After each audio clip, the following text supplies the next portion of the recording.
आज का video MP board के छात्रों के लिए ब्रह्मास्त्र साबित होने वाला है, क्योंकि संपूर्ण हिंदी के 100 ऑब्जेक्टिव क्वेश्चन आज मैं आपके साथ में शेयर कर रहा हूं। जी हां, 100 वस्तुनिष्ठ प्रश्न जो अलग अलग जगह से लाके मैंने एक ही वीडियो में रख दिया है। तो ये वीडियो आपके लिए काफी हेल्पफुल होने वाला है। एक भी प्रश्न बाहर से नहीं आएगा, बस आप इस वीडियो पे पूरा भरोसा कर सकते हो। तो चलिए फिर शुरुआत करते हैं। पहला क्वेश्चन है कि रीति काल के कवि कौन थे? तो इसका सही आंसर होगा भूषण। ठीक है, तो आप जो है टिक लगाते जाइएगा या फिर स्क्रीनशॉट लेते जाइएगा। मैं जल्दी जल्दी इसलिए पढ़ा रहा हूं क्योंकि पेपर पास में आ चुका है, तो मैं आपको सही आंसर बताता चलूंगा और जहां जरूरत होगी एक्सप्लेन कर दूंगा, तो आप उसको बहुत अच्छे से करते जाइएगा। नेक्स्ट है, चौपाई छंद की प्रत्येक पंक्ति में कितनी मात्राएं होती हैं? तो इसका करेक्ट आंसर है 16। ठीक है। नेक्स्ट है, गद्य की प्रमुख विधा है? तो इसका करेक्ट आंसर है निबंध। गद्य की प्रमुख विधा क्या होती है? तो इसका आंसर होगा निबंध। इसके बाद है, रस के अंग होते हैं। तो रस के अंग कितने होते हैं? तो इसका करेक्ट आंसर होगा रस के 4 अंग होते हैं। इसके बाद आगे बढ़ते हैं, प्रबंध काव्य के भेद लिखिए। प्रबंध काव्य के कितने भेद होते हैं? तो इसका करेक्ट आंसर होगा सा, यानी कि प्रबंध काव्य के 4 भेद होते हैं, 4 भेद होते हैं। नेक्स्ट है, प्रतिमा बनाने वाले का नाम क्या था? प्रतिमा बनाने वाले का नाम था मोतीलाल। प्रतिमा बनाने वाले का नाम क्या था? मोतीलाल। नेक्स्ट है, मधुकर शब्द किसके लिए प्रयोग किया गया है? तो मधुकर शब्द प्रयोग किया गया है उद्धव के लिए। ध्यान रखना, मधुकर शब्द किसके लिए प्रयोग किया गया है? उद्धव के लिए। नेक्स्ट है, विज्ञापन का अंग्रेजी शब्द हिंदी का क्या पर्याय होता है? तो बताइए इसका क्या आंसर होगा? तो इसका करेक्ट आंसर होगा एडवर्टाइजिंग। नेक्स्ट है कि भोलेनाथ की ललाट पर कौन सा तिलक सुशोभित हो रहा था? तो भोलेनाथ के ललाट पर जो है कुमकुम का जो तिलक है वो सुशोभित हो रहा था। नेक्स्ट क्वेश्चन है कि किस लेखन को लघु निबंध भी कहा जाता है? आपको 4 ऑप्शन दिए गए हैं, आप जल्दी से बताइएगा। इसका करेक्ट आंसर है अनुच्छेद लेखन। इसका करेक्ट आंसर क्या हो जाएगा? अनुच्छेद लेखन। नेक्स्ट है, ट्रेजेडी किस हिंदी शब्द का पर्याय है? बताइएगा जल्दी। ट्रेजेडी यानी कि होती है दुखद घटना। ट्रेजेडी क्या होती है? दुखद घटना। नेक्स्ट है, प्रयोगवाद के प्रवर्तक माने जाते हैं। 4 ऑप्शन आपको दिए गए हैं, आप जल्दी से बताइए प्रयोगवाद के प्रवर्तक कौन माने जाते हैं? इसका करेक्ट आंसर होगा अज्ञेय। नेक्स्ट है कि छायावाद के प्रमुख कवि कौन कौन से हैं? 4 ऑप्शन आपको दिए गए हैं, तो इसका करेक्ट आंसर होगा जयशंकर प्रसाद छायावाद के प्रमुख कवि हैं। नेक्स्ट है, रोला छंद में कितनी मात्राएं होती हैं? तो रोला छंद में जितनी मात्राएं होती हैं वो आपको पता होनी चाहिए, 24 मात्राएं जो है वो होती हैं। नेक्स्ट है, उद्धव ने गोपियों को किसका संदेश दिया? 4 ऑप्शन आपको दिए गए हैं, आप जल्दी से बताइए। तो उद्धव ने गोपियों को किसका संदेश दिया था? तो आंसर है योग का संदेश दिया था। नेक्स्ट है, भोलानाथ का असल नाम क्या था? तो भोलानाथ का असल नाम था तारकेश्वर। नेक्स्ट है, अर्थ के आधार पर वाक्य के भेद बताइए। तो अर्थ के आधार पर वाक्य के 8 भेद होते हैं, बहुत ही ध्यान से पढ़ते जाना। झूठा सच उपन्यास के उपन्यासकार कौन है? 4 ऑप्शन आपको दिए गए हैं, तो आपको करेक्ट आंसर बताना है। झूठा सच उपन्यास बहुत इंपॉर्टेंट है, यशपाल जो है इनके उपन्यासकार है, याद रखना। नेक्स्ट है, संचारी भावों की संख्या कितनी है? तो संचारी भावों की संख्या टोटल 34 है, तो इसको भी याद रखना है। संचारी भावों की संख्या कितनी है? 34 है। नेक्स्ट है, शिव धनुष के टूटने पर क्रोधित हो उठे थे। तो इसका करेक्ट आंसर क्या है? विश्वामित्र जो है वो क्रोधित हो उठे थे। इसकी जगह पे आपको परशुराम जो है टिक लगाना है, विश्वामित्र नहीं। नेक्स्ट है, कामायनी एक जो है, आपको 4 ऑप्शन दिए गए हैं, तो इसका करेक्ट आंसर बताइएगा। कामायनी क्या है? तो 21वें नंबर का होगा सही नंबर महाकाव्य। कामायनी एक क्या है? महाकाव्य है। नेक्स्ट है, हिंदी के पद्य साहित्य का दूसरा काल क्या है? 4 ऑप्शन आपको दिए गए हैं, तो इसका सही आंसर है भक्ति काल। नेक्स्ट है, आधुनिक काल का आरंभ होता है। तो आधुनिक काल का आरंभ होता है संवत 1900 से। संवत 1900 से, याद रखोगे ना, संवत 1900 से। नेक्स्ट है, छायावाद के आधार पर स्तंभ कभी नहीं है। बताइएगा इसका सही आंसर। सूरदास जो है स्तंभ कभी नहीं है। छायावाद के आधार पर स्तंभ कभी नहीं है, तो कौन है? सूरदास नहीं है। नेक्स्ट है प्रयोगवाद के कवि हैं, चार ऑप्शन आपको दिए गए हैं, तो बताइए प्रयोगवाद के कवि हैं। अज्ञेय जो है इन्हें प्रयोगवाद के कवि माना जाता है। नेक्स्ट है नई कविता के कवि कौन है, चार ऑप्शन आपको दिए गए हैं, तो इसका करेक्ट आंसर आपको बताना है। यहाँ पे लिखा है नई कविता के कवि नहीं है, ऐसा लिखा है, तो नई कविता के कवि कौन नहीं है, तुलसीदास। नेक्स्ट है भक्ति काल की समय सीमा है, चार ऑप्शन आपको दिए गए हैं, तो इसका सही आंसर है भक्ति काल की जो समय सीमा है 1375 से लेके 1700 तक मानी गई है। नेक्स्ट है कि प्रयोगवाद का आरंभ माना गया है, तो ये है सन 1943 से माना गया है। ठीक है। नेक्स्ट है नंदन का प्रयोग किया जाता है, इसका करेक्ट आंसर है कृष्ण के लिए। ठीक है। नेक्स्ट है गोपियों को ज्ञान व योग की बातें कैसी लगती हैं, तो इसका सही आंसर है कड़वी ककड़ी सी। ठीक है। नेक्स्ट है गोपियों ने श्री कृष्ण की तुलना किससे की है, इसका करेक्ट आंसर बताइए, इसका सही आंसर है हारिल की लकड़ी से। नेक्स्ट है व्याधि शब्द का अर्थ क्या है, आपको चार ऑप्शन दिए गए हैं, व्याधि शब्द का अर्थ क्या है, इसका सही आंसर है रोग, रोग यानी होता है व्याधि। नेक्स्ट है सूर के पद में भाषा है, चार ऑप्शन आपको दिए गए हैं, आपको जल्दी से बताना है सूर के पद में कौन सी भाषा है, ब्रज भाषा है। नेक्स्ट है मर्यादा ना लही के माध्यम से मर्यादा की बात कही गई है। अब आपको चार ऑप्शन दिए गए हैं, आपको बताना है कि किसकी, तो प्रेम संबंध की बात कही गई है। नेक्स्ट है सूरदास के गुरु कौन थे, आपको सूरदास के गुरु बताना है, तो सूरदास के गुरु जो थे वो थे यहाँ पे वल्लभाचार्य। सूरदास के जो गुरु थे वो क्या थे, वल्लभाचार्य। नेक्स्ट है पुर इनी पाद का अर्थ क्या होता है, तो इसका सही जवाब है कमल का पत्ता। ठीक है। नेक्स्ट है कि सूर की रचना नहीं है, तो ये विनय पत्रिका तुलसीदास जी की है, सूर की नहीं है। नेक्स्ट है परशुराम को व्यंग भरे उत्तर किसने दिए, आपको चार ऑप्शन दिए गए हैं, तो ये लक्ष्मण ने दिए थे, तो आपको ये याद रखना है। नेक्स्ट है रामचरितमानस की भाषा है, चार ऑप्शन दिए गए हैं, आपको बताना है रामचरितमानस की अवधी भाषा है। नेक्स्ट है सहस्त्रबाहु का वध किसने किया था, तो चार ऑप्शन आपको दिए गए हैं, आपको बताना है किसने किया था, तो परशुराम ने किया था। नेक्स्ट है राम लक्ष्मण के गुरु का क्या नाम था, तो ये विश्वामित्र था। ठीक है। कवि अपनी आत्मकथा को बता रहा है, चार ऑप्शन आपको दिए गए हैं, जल्दी से बताइएगा। कवि अपनी आत्मकथा को बता रहा है भोली। नेक्स्ट है थके पथिक की पंथा में अलंकार कौन सा है, चार ऑप्शन आपको दिए गए हैं, आपको बताना है, तो इसका सही आंसर है अनुप्रास। थके पथिक की पंथा में अलंकार कौन सा है, अनुप्रास अलंकार है। नेक्स्ट है कि छायावाद के प्रतिनिधि कवि कौन है, तो ये जयशंकर प्रसाद को क्रेडिट जाता है, जयशंकर प्रसाद छायावाद के जो है प्रतिनिधि कवि हैं। नेक्स्ट है प्रसाद जी को कामायनी पर पारितोषिक मिला, चार ऑप्शन आपको दिए गए हैं, तो बताना है इसका करेक्ट आंसर क्या है, तो इसका पारितोषिक जो मिला गया था वो था मंगला पारितोषिक।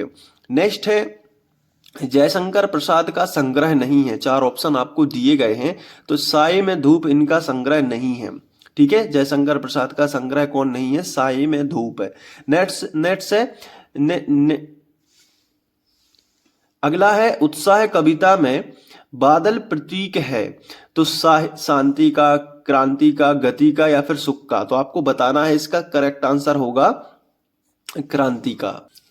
नेक्स्ट है कि कवि ने बादलों को किसकी कल्पना के समान पाले हुए माना है, तो चार ऑप्शन आपको दिए गए हैं, आपको बताना है कि किसके समान माना है, तो बाल कल्पना के। अगला है कि कवि ने बादलों के लिए विशेषण प्रयोग किया, चार ऑप्शन आपको दिए गए हैं, तो आपको बताना है, तो नवजीवन बाले। ठीक है। अगला है कवि बादलों से बरसने का आह्वान कर रहा है, आपको तीन ऑप्शन यहाँ पे दिए गए हैं, तो आपको बताना है कि इसमें से कौन सा सभी है, तो ये आकाश को घेर कर बरसने को। ठीक है। कवि ने तृप्त धरा के माध्यम से संकेत किया है, चार ऑप्शन आपको दिए गए हैं, तो आपको बताना है, इसका करेक्ट आंसर है जन सामान्य की पीड़ा।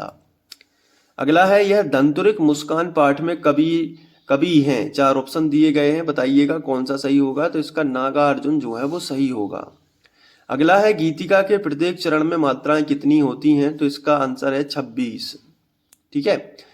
अगला है हिंदी का सर्वाधिक लोकप्रिय महाकाव्य कौन सा है, तो इसका करेक्ट आंसर होगा बा, यानी कि रामचरितमानस। अगला है रसात्मक वाक्यम काव्यम, परिभाषा किस आचार्य की है? तो चार ऑप्शन आपको दिए गए हैं, तो आपको बताना है। इसका करेक्ट आंसर है आचार्य विश्वनाथ। नेक्स्ट है काव्य के भेद होते हैं, इसका करेक्ट आंसर है 2।